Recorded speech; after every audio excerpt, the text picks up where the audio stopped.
Tessa from Mama's Geeky here. Thank you so much for stopping by my YouTube channel. Hello, how are you? Tessa, how are you? I'm great. Thanks so much for taking the time today. I totally binged the entire series yesterday. I loved it. It was really great. But I really want to know, so Douxie was like a little bit of a reoccurring character in Troll Hunters and Three Below. But how did you feel about him being like the main character for this series? I kind of known when I first started on Troll Hunters that he'd be quite a big character in Wizards, so that was always there. And I love, looking back now, I think that the introduction of Douxie was really, it was great the way that he was only in a couple of scenes here or there, and people were just wondering who is this guy? What is he about? And then for Wizards, then you see the whole history of who he is and why he's there and all that kind of stuff. And I just think it was a really good way to introduce this character. Yeah, I thought it was great too. I loved it. Hello. How are you? Doing good, thank you. So I'd like to know if there's any aspect of your character that you can actually relate to. That I can relate to. Well, Douxie's big into the guitar, and that's kind of my my passion is the guitar, and I collect kind of stuff. So we're very similar like that. Obviously, I'm not like a 900-year-old wizard. It still looks like a teenager. You look great. Well, thanks very much. I definitely don't look like I'm 19, but yeah, he's well, I guess he's sort of determined, a little bit headstrong, passionate, empathetic, I guess. And I'd like to think that I'm probably all of those things. Great, thank you. Hey, Colin, how are you?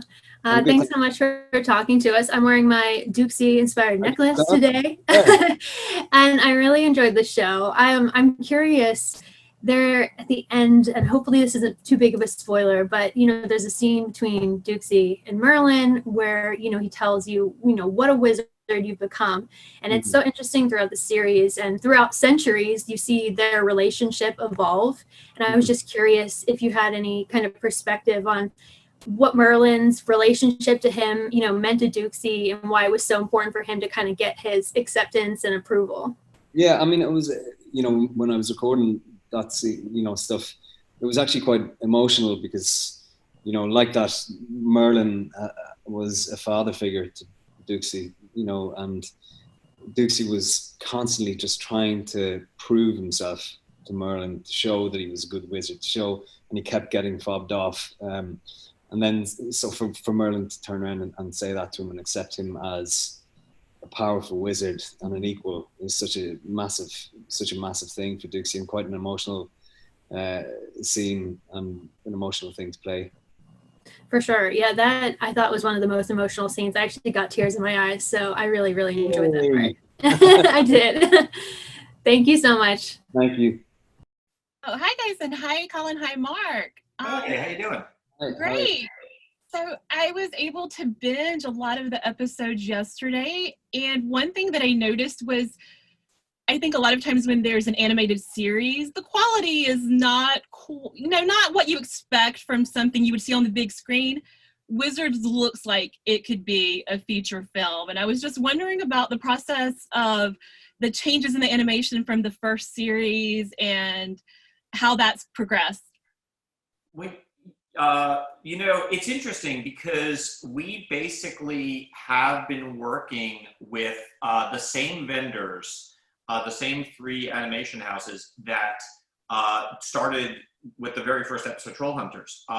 And I think you've seen, as I've seen, an incredible, evolution and growth in the animation. If you look back to the first episode, Troll Hunters, and now you look to the, first episode of Wizards, I think it's a massive, massive leap forward. And that's all, it's really all thanks to the designers and artists and animators that we've been working with. And the fact that we've really had the chance to work with many of them for the past 9 years has allowed us to, slowly iterate and evolve the look of all the shows.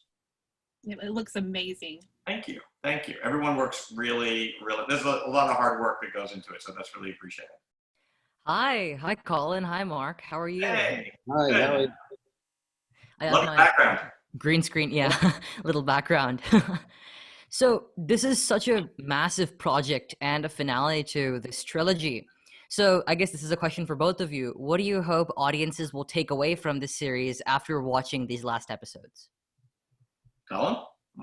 Well, yeah, I mean, I think, I think for Douxie, for somebody who's been spending, I guess, 900 years or whatever it is to try and, win Merlin's sort of affirmation and acceptance and all that kind of stuff, I think, I hope that people will take, some sort of idea of hope from it, you know what I mean? And I think, for me, it was so much fun to get to play two different versions of Douxie in the show, which was amazing. And hopefully people will, I'm blown away by the animation and everything in it. So I think that it's an incredible show. So hopefully people will really love it. I hope people love it too. I'm hoping that people are satisfied by the ending, but also surprised. I think one of the things that makes these shows special is we don't always zig where most people would zag. I think the ending of Wizards is I think it's very, very different from what people are expecting. I wish I could talk more about it, actually, but it would spoil not just the show, but some fun stuff that we'll have to talk about later. Right. Thank you so much. No, thank you. Hi, Colin. Hi, Mark. Hey. So I actually watched this series with my family, and I have a 5 and an 8-year-old. And they were immersed the whole time, like, oh my gosh, it's so different. And Colin, this question is for you, and it's coming from my 8-year-old. Okay. And he basically wanted to know, what was your favorite scene to record during, this whole time? I really liked the scene where, I think it's the scene where Douxie comes across old Douxie, and they sort of see each other for the first time. And any to be honest with you, any of the stuff that had like young Douxie, the sort of bumbling idiot, I absolutely love doing all of those. And I particularly love the line where I say, I think it was, bye me. So they were, any of those scenes with that young Douxie were great. Awesome. Thank you. Hi. Hi, guys. Thanks for joining me today. So my question is for Mark or either of you. There in episode 5, there was a scene where Merlin kind of put mask on Claire and Douxie to, silence them and everything. And usually, that would just be funny, whatever, but it struck a chord with me with everything going on in the world right now and the big debate on mask and things like that. And it just got me thinking, with everything going on, if there was anything that you would add or change in the series, what would it be? And if you would, or what would it be? Would you change anything? And if so, what would it be? That's a good question. Nothing springs to mind, to be honest. It's funny that the sort of muzzle gag in episode 5 was oddly prescient, but of course none of us could have seen this coming. No, I think it's funny. I'm not, as a writer, I don't typically look back on stuff and go, oh, I would have changed this for politics, or I would have changed this to reflect current events. I will say there's, I haven't been involved with anything in my career that I haven't wanted a do-over in some way, shape, or form, but that's usually to address little technical things, like a line of dialogue I didn't feel like quite nailed, or in live action, a production sequence that didn't have enough money going to it or something. But in terms of trying to sort of chase the zeitgeist, I tend to sort of, you know, I tend not to try, because that way could lie madness. Thank you. Hi, you guys. Hi. Hey. So I am a big proponent of family-friendly content.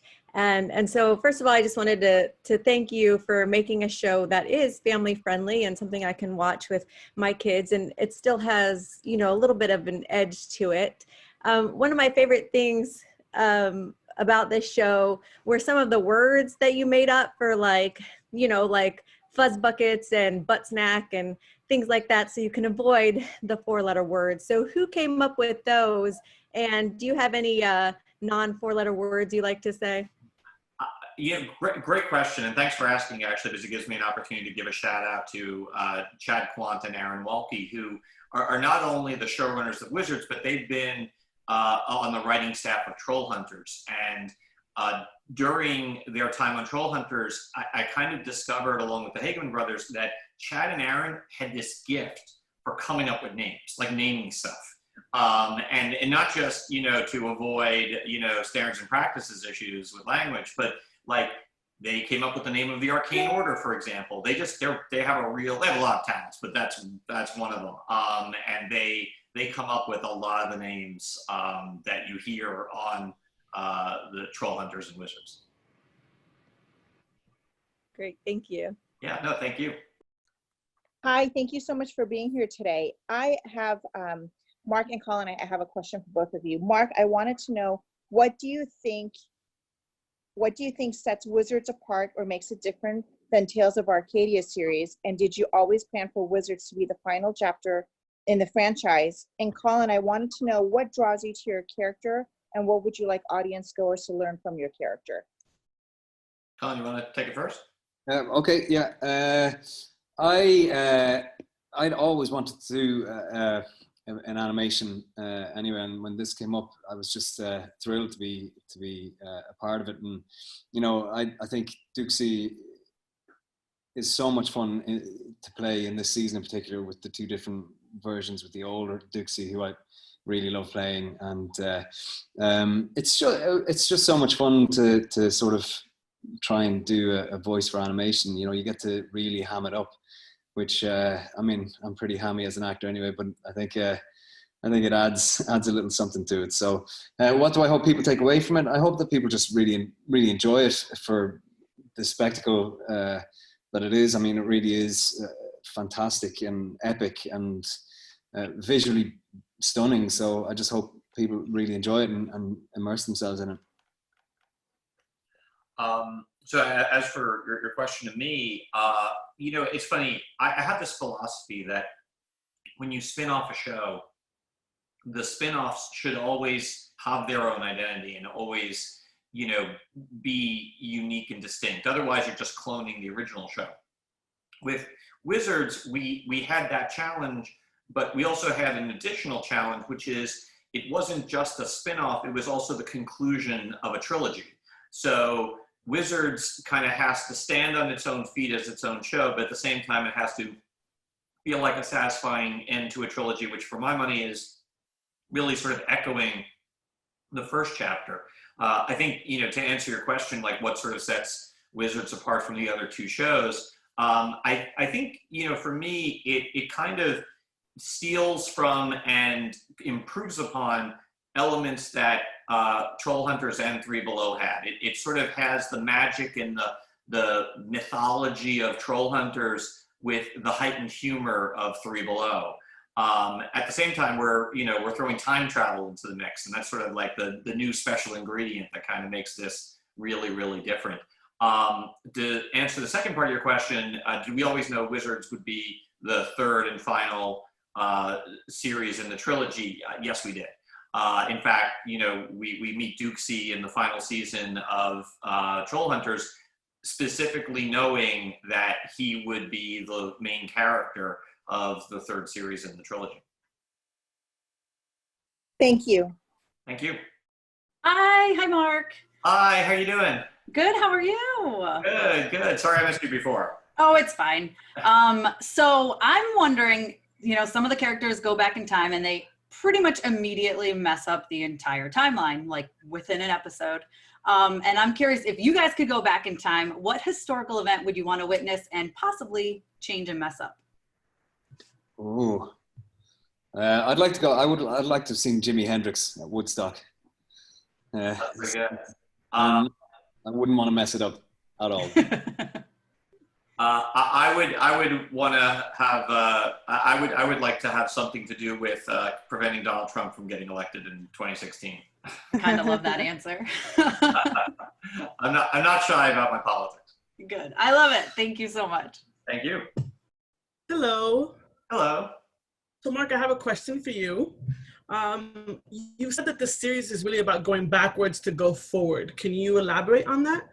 Yeah, well, it's funny. I kind of, in many ways, sort of mean it literally, because, you know, in two respects. The first is this idea that, you know, we're ending this trilogy. It's not just the end of Wizards, but the end of a 3-show arc. And we are literally going back in time to events that predate the first series. So we're going backwards to end the show. But there's also, I think, a slightly less literal meaning to what I was saying, which is that I favor trilogies that end not necessarily in a circle, but with a callback to the first chapter. You sort of like, you know, you've got the first chapter that sets the world and the universe and puts the characters and the drama in motion. Then the second chapter is usually like a really big departure from the first chapter, and the third kind of brings it all full circle, and it sort of, you know, in musical terms, it sort of symphonically recapitulates the opening notes of the symphony. And I you know, feel like that's kind of how we've structured the Tales of Arcadia. So go back a little bit to Troll Hunters in order to end the series. Thank you. Thank you. Hey, Mark, I have a question for you. Working with Guillermo del Toro, I know he likes to slip in some Easter eggs here and there into his works. And as I was watching the first episode, I think I found a couple. And I was curious if you could confirm or deny when Douxie is going into the GDT Arcane Bookstore, possibly the name of the bookstore, and maybe Guillermo del Toro's portrait above the fireplace. And if I can keep going, maybe a couple nods to Lovecraftian mentions and the Haunted Mansion. So anything else that fans can look for like that? Because that was so fun. Well, thanks for noticing all that, first of all. Great. You know, and actually it's funny, like the GDT bookstore is itself an Easter egg, because if you go back to Three Below, the show that predates Wizards, you'll actually see the GDT bookstore in the background in Arcadia. So we were sort of very intentionally planting that seed, knowing that we'd then go to see the inside of the store.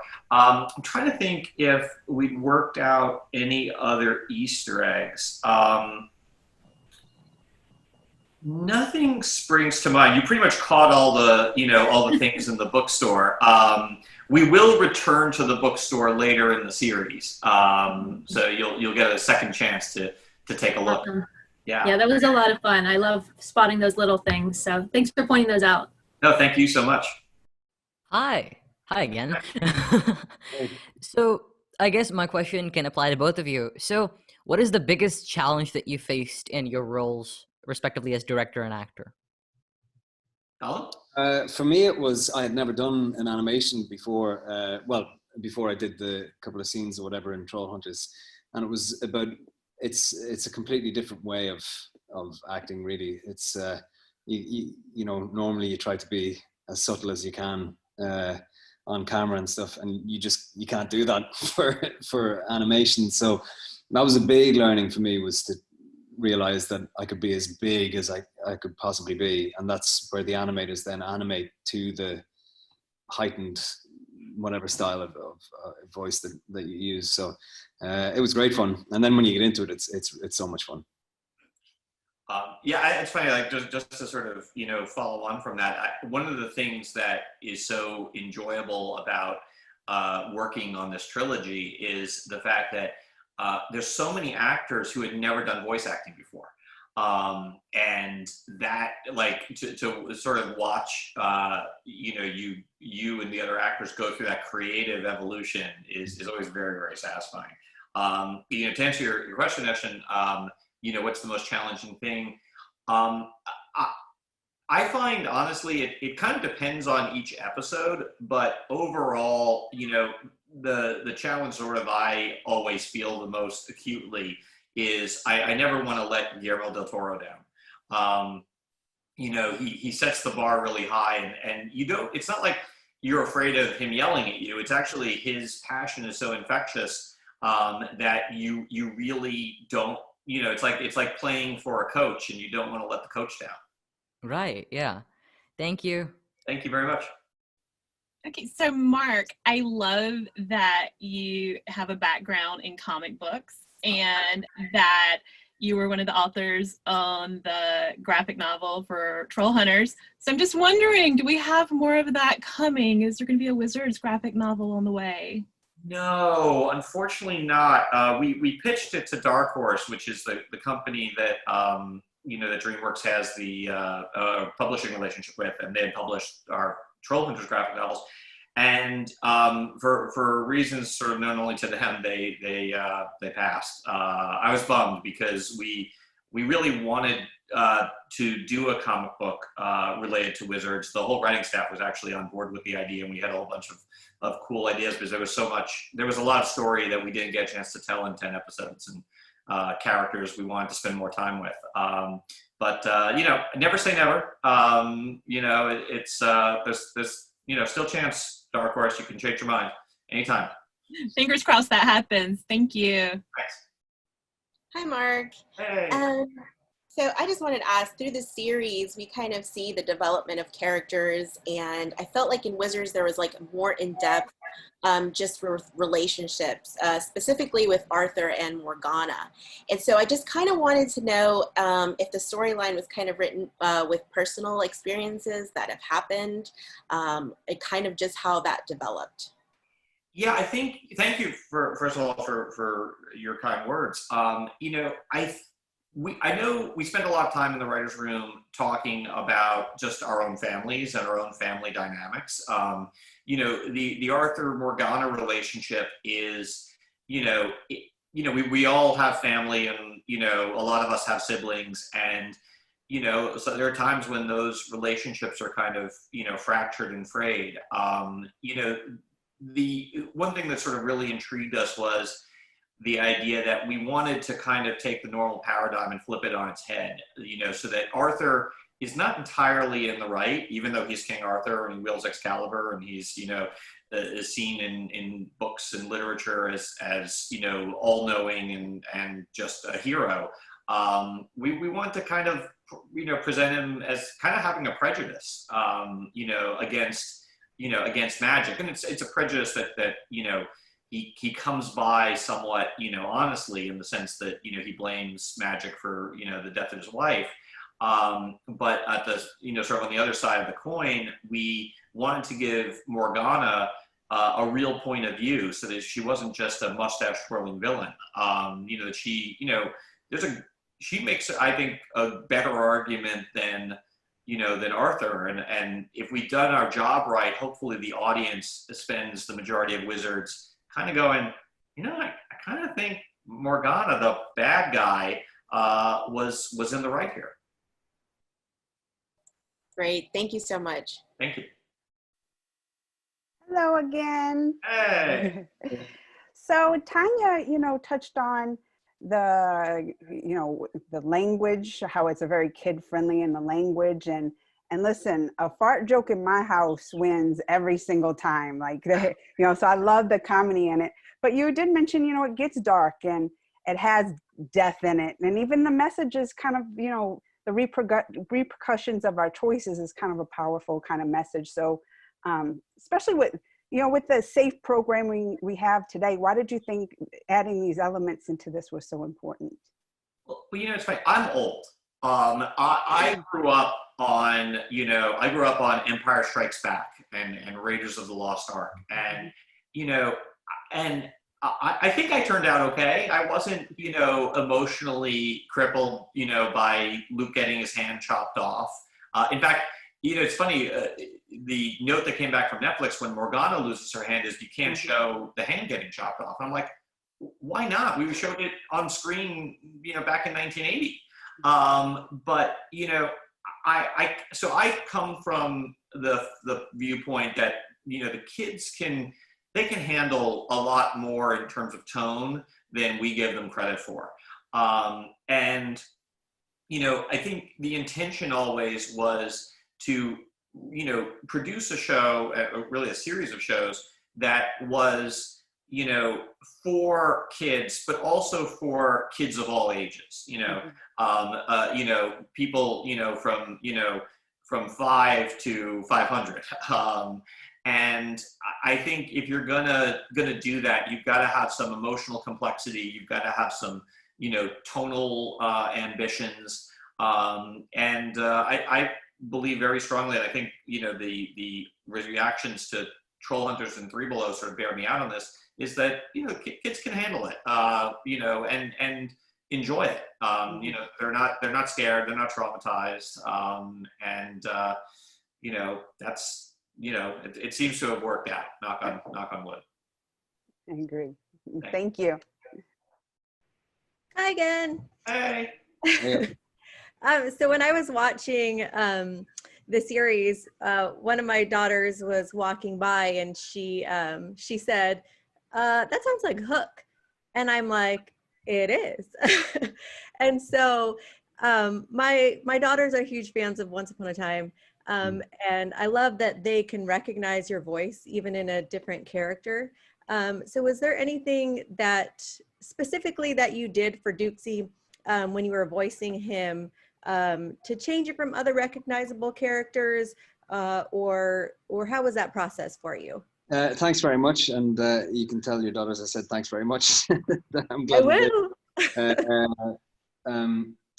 For Douxie, I mean, I was kind of aware that I didn't want him to sound exactly like I did as Hook, because obviously I've got an Irish accent and Hook was English, but Hook's voice is a bit deeper. So with Douxie, because he was a bit younger too, I wanted him to have a slightly higher pitch, and he's kind of more kind of a Londoner sort of, it sounds like, it's kind of more like this, it sounds like this, so. Just to change it up a little bit,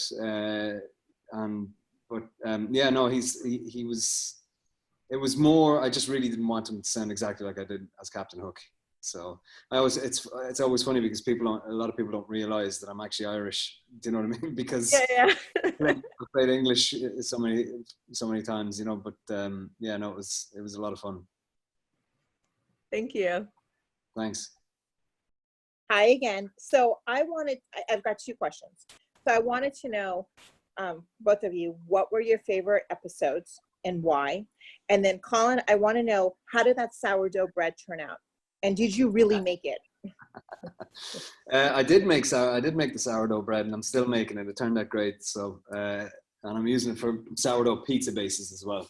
But fantastic. My favorite episode, I think it's so hard to pick because they're all so good. I really, really, I was blown away by the first episode. It just really, my wife and I've got 2 kids. My son is 7 and my daughter's 3. And we all watched it together, and we all were just absolutely blown away by the scale of it, just how epic it is. And just how beautiful it looks. So I think the first episode I would say is probably, favorite is the wrong term, but it definitely had a huge impact on me. Yeah, I kind of feel the same way. I love that first episode. It's funny. I remember us screening the first animatic for it with Guillermo. And we were all just blown away, and that was just when it was in storyboards. So, I just have really enjoyed watching the evolution of that particular episode. But the 10th episode, the final episode of the series, also has a special place in my heart because of where we're able to get to emotionally. And I don't want to sort of spoil the ending, but there's certainly a scene between Douxie and Merlin that really tugs at your heartstrings, and anything that kind of can move me that way is always among my favorite episodes. I was also Thank you. glad the first episode because it meant that I was still in it. I knew that Douxie was still in it. He was still a good character. So That's awesome. Thank you. Hi again. Oh. again, So Colin, we already talked a little bit about Douxie's arc and how he's just, I mean, this was an incredible season for him. I absolutely loved watching him learn about friendship and all that great stuff and actually becoming a really great wizard and having confidence in himself.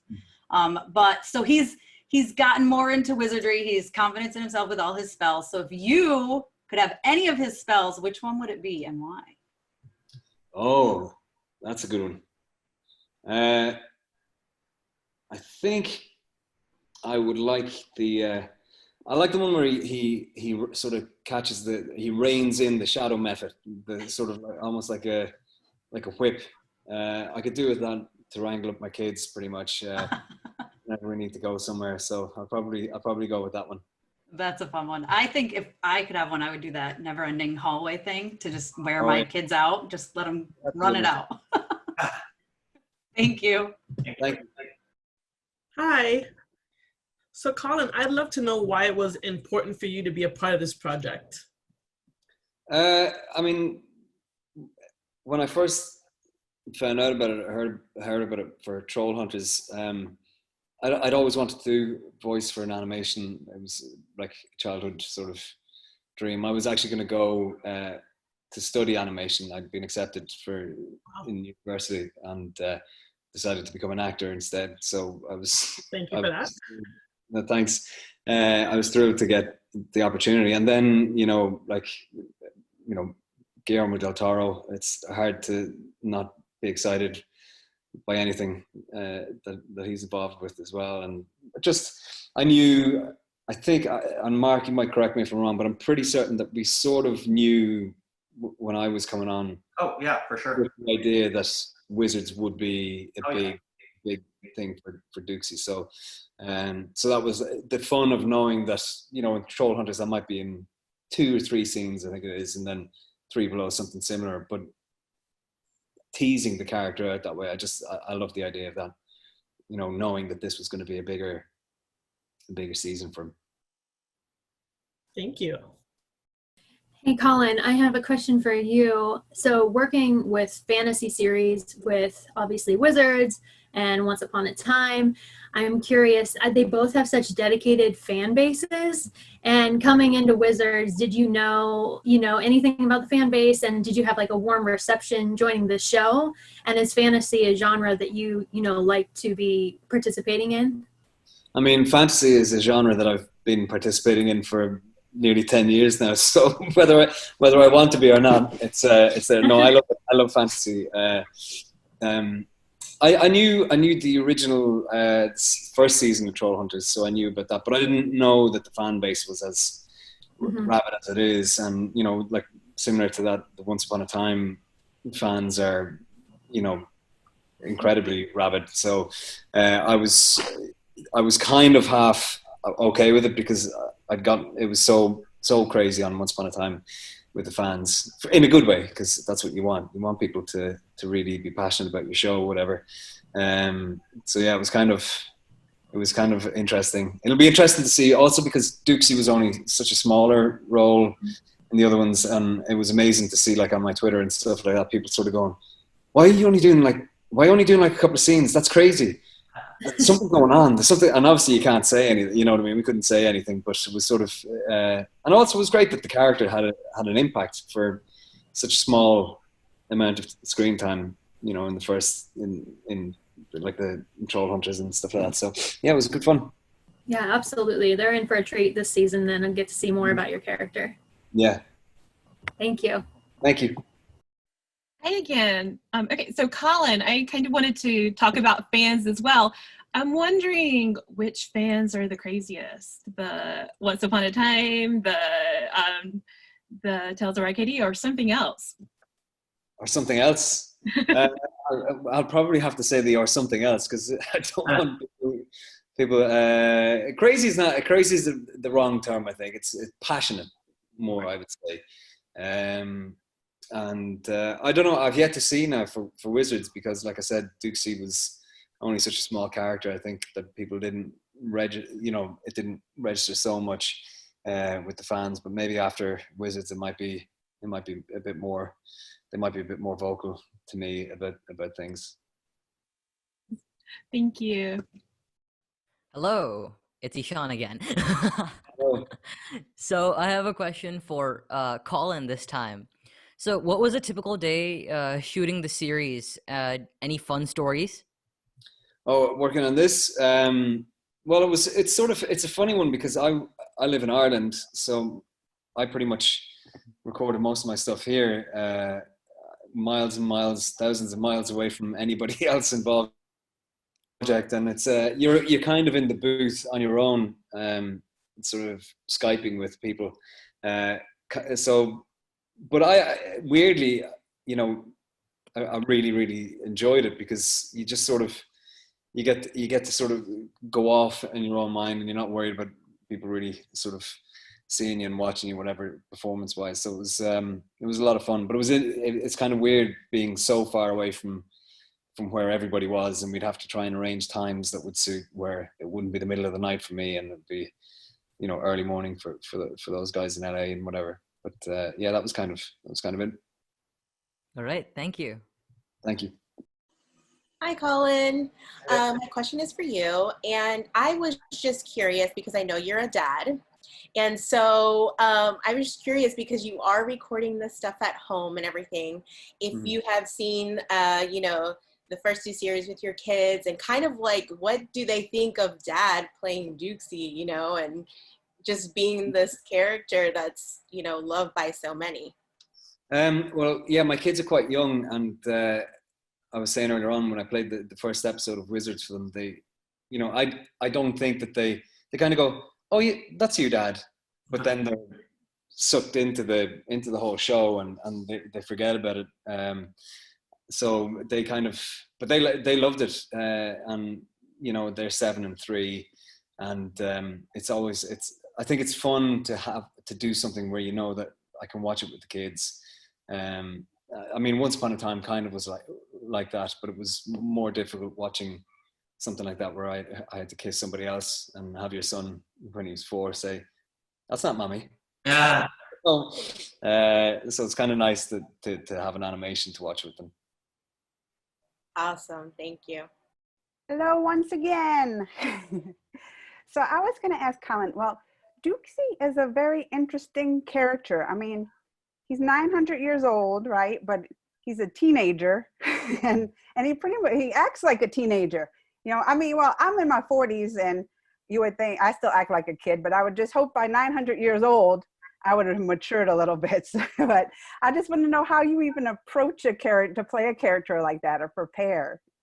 I mean, I had a bit of practice, because Captain Hook was similar. He was sort of 700 years old in Once Upon a Time, so I guess I'd had practice. He, interestingly about that, is because he is a teenager, essentially, he acts like one. I really wanted, when I played past Douxie, for him to seem a lot younger. I wanted him to seem a lot more naive in vocally. So, and I think it comes across. So you can kind of half hear a little bit more maturity in regular Douxie. But yeah, no, I don't know. You just have to imagine what it must be like to be a 900-year-old teenager. It'd be horrible. Yes, definitely. Well, thank you. So my question is, even though it was animation, like I was in love with all of the, I don't even know what to call it, the costuming of the characters. And so I want to know if there's going to be Wizards merchandise or something, because Halloween is my favorite holiday. And so I always dress up in October, like every day. And some of those costuming, like I want to recreate. I think you asked a question that's above both of our pay grades. I know they had a costume for Jim's armor. I don't think they made it, for adults. I think it was just sort of kid-sized costumes, but I don't know of any Wizards-related merch. But that Mark, can you do something about that? history has shown that I can't. History has proven me very incapable of making these things happen. But it's definitely not for lack of trying, or certainly not for lack of wanting to. All right. I appreciate it. Thanks. So I wanted to know, regarding the shows, and Colin, when you were filming them or when you were voicing them at home, did the kids ever run in and want to help you voice? No, I was lucky. We got everything recorded in a professional studio before all this COVID stuff kicked in. So I haven't had to. I've had to do ADR for my new show here, and so that's a very specific thing where we say, right, kids, you're not allowed in this part of the house. Stay away. I have to do it because the mic picks up anything. But luckily, we got everything done for Wizards before the lockdown kicked in. Wonderful, thank you. Hi again. This is a little spoilery, but so we end in a cliffhanger, like a real, I'm very angry, this can't be the end cliffhanger. Please tell me this can't be the end, because it's a cliffhanger that I'm not going to say, but there's got to be more, right? The way I like to answer this is, if I were to tell you, it would be the end of me. DreamWorks and Netflix, they have a team of paid assassins on their payroll, and they're very good shots. But you will not have to wait long to get an answer to your question. Okay, yay, thank you. So I pretty much binge watched this season in a day and a half or so. And as I was watching episode after episode, it got to be like halfway through the season, and each episode was like finale worthy. There were tons of battles and character meetups and everything going on.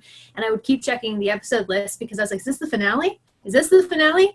Did you guys know that this season was going to be this big? Or did you know, as you were writing, did you just keep adding in scenes that just got bigger and bigger? I think we really knew from the outset, mainly because we knew we only had 10 episodes, and we had a sense of how much story we had to tell, and it was more than 10 episodes worth. So one of the biggest challenges was figuring out how to tell all the story that we wanted to tell in the screen time we had. And the way I sort of describe it is it's kind of like when you take a car and you put it in one of those compactors, you end up with something that's a lot smaller than a car, but it still weighs as much as the original car. It didn't get any lighter. That's sort of how I feel about the narrative here. It's like we kind of took 20 episodes worth of story and compacted it into 10, so it feels like it's got the weight of 20 episodes. For sure. Yeah, it was a really fun, ending to the trilogy. But man, you guys just packed so much in. It was so much fun. Thank you. Thank you. Thank you. So for both of you, I'm wondering, did everything stay pretty close to the script, or was there any room for improvisation as you went along in production? Colin? I think it was pretty much to the script, if I remember rightly. I don't think there was much room for, no, I don't think there was. Was there? There might have been a couple of phrases here or there that were improvised on the day, but not many, I wouldn't think. No, it was pretty much to the script. Yeah, I would say generally speaking on the shows, there are some actors who have done more improv than others, like Jack Kenny and JB Smoove in Three Below, for example. But generally speaking, it's not that there's no room for improv. I don't think we would, complain if anyone wanted to do it. But generally speaking, yeah, we just, for the most part, the shows tend to stick to the script. Thank you. Hello. Hello. So my question is for Mark. So help me understand how you choose a film to executive produce. So what do you look for in a script or a story, and why did you decide to be involved with Wizards? Ooh, good question. That's a really good question. For me, it usually is a mix of the people involved and just whether or not the project sort of speaks to me. Like in the case of, the Trollhunter franchise, I really wanted to work with Guillermo del Toro. But the material also really spoke to me. My sort of barometer is just like, if something sort of comes my way, I try to sort of just, live with it for a few days. And I find that if my brain is sort of, as my mind is wandering, like if I'm in the car back when we used to do that and, or in the shower or something, if my mind sort of wanders to the project and ideas start to come, that is usually how I know it's the right thing for me. That's, this was such a vibrant, huge world that Guillermo created that it was like, it felt like being in a playground. Thank you. Thank you. Hi again. So Mark, this question is for you. In this series, we have a couple of new characters, such as Archie and Callista and everything. And so I was kind of wondering, when you guys kind of casted like Alfred Molina and, James Faulkner, were you guys kind of making these characters with them in mind already? Or was this something that, after the character was developed, you were like, we would like to cast, these people to voice these characters? Over the life of the trilogy, both have been true. In the case of Alfred, I know that Archie wasn't, sort of created with him in mind, but he was our first choice to voice the character. And every time, someone gets cast, you go through a process of sort of adapting the voice of the character to the voice of the actor. We've been very, very fortunate that, with maybe like one or two exceptions, over the life of the trilogy, all the actors that we've cast were our first choices. And in some cases, the characters were sort of created with an actor in mind. In other cases, it was like, okay, we created this character, now let's come up with a list of actors. But it's always those two things are always, they're either, overlapping or right next to each other. Awesome. Thank you so much. Thank you. So touching on a little of Nicole's question, she mentioned Callista, and it was a very, girl power character, right? And you had Beatrice, who is like a strong female, actress. So I just wanted you to touch on that, bringing these strong female characters into this series. It's funny. It's something we've tried to do with all the shows. In Trollhunters, we obviously have Claire. In Three Below, Aja. I think in the case of Callista, we were actually trying to introduce a strong female character, but in a way that was different from Aja and Claire. I think Aja and Claire, Claire sort of has sort of the traditional hero's journey, sort of evolving with her powers and evolving with her responsibilities, becoming a troll hunter. Aja is someone who comes from royalty. She already sort of arrives on screen very commanding, very sort of take charge. With Callista, we wanted someone who didn't look like Aja or Aja or Claire. Wanted someone a little heftier, little bigger boned, as it were, but also someone who had been underestimated her entire life.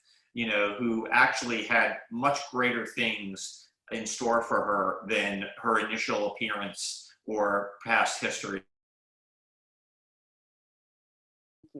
Thank you. So one of my favorite quotes in this series is, "A wizard does not make mistakes, he makes unexpected possibilities." in both of your careers, what are some unexpected possibilities that you've made? Oh, I mean, it's difficult as an actor to answer that because you saw at the you know, at the whim of directors or casting directors. Sometimes sometimes you think you're appropriate for something and then you turn around and you're not, and then other times, you know, you have to make a decision whether or not to do it. But I mean, I feel lucky to have done any of the work that I've done, like Once Upon a Time or this or you know, the next show I have coming out, and just feel really blessed to have been a part of all of them, and such a different variety of shows, you know. But yeah, I don't know if that's down to my choices or if it's just a bit of luck, to be honest. You know, it's funny, my first job in the entertainment industry was working on a show called The Practice, and it was created by David Kelly, who created Ally McBeal and Big Little Lies, and I was a huge David Kelly fan, and LA Law was like this seminal show, and this was like my dream gig, and it was every, you know, it more than everything I ever wanted to do as a writer. And at the end of my first year on the show, I was, you know, given an offer to go onto Law and Order. And the offer was very enticing because it was an opportunity to write and produce more than I was able to do on The Practice, just because of the way David runs his shows. And if you had told me I would get my dream gig and then a year in I would quit, I would have thought you were completely insane. And talk about unexpected. But I did leave The Practice. I did join Law and Order, and that's where I met my wife. So it created this incredible unexpected possibility, and 2 kids. So that's probably, you know, probably my most unexpected possibility type of story. Oh, I love both of those. Thank you. Thank you. Hi, guys. So I wanted to know, I don't know if you can discuss this or not, what next projects you have both in the pipeline. And Colin, I'm going to circle back really quickly regarding your bread making skills. Will you putting the recipe and how to on Instagram so we can try to make it at home as well? I'll have to see. Yeah, I'll put it up there. Put a photograph, but it's very tasty. It's very nice. Perfect. Oh, the question was what's in the pipeline next? It's Yes. funny. There's a bunch of things I'm working on that I can't talk about. In terms of what I can, I'm working on 3 comic book adaptations, ironically, for features. One is Jackpot for Sony. She's a Spider-Man character that I actually co-created back when I was writing Spider-Man for Marvel. The second is a movie called Prophet, and that's a character from the creator of Deadpool. And the third is based on it exists as an anime and a manga comic called Gantz. And ironically, I became a fan of Gantz when I was working on Three Below, when Guillermo and I were developing that show. He said, you have to check out this anime called Gantz. And I totally loved it. And the idea that, you know, a few years later I'm adapting it as a movie is crazy to me. It's just one of those funny, you know, things, the way life works out. Thank you. Yes. I've a show coming out on Disney Plus called The Right Stuff. So it's based on the Tom Wolfe book about the Mercury 7 astronauts and the beginnings of NASA. So I play Gordo Cooper, who was the last of the Mercury 7 astronauts to go up. So that's it's sometime in the fall. It's coming out. Thank you.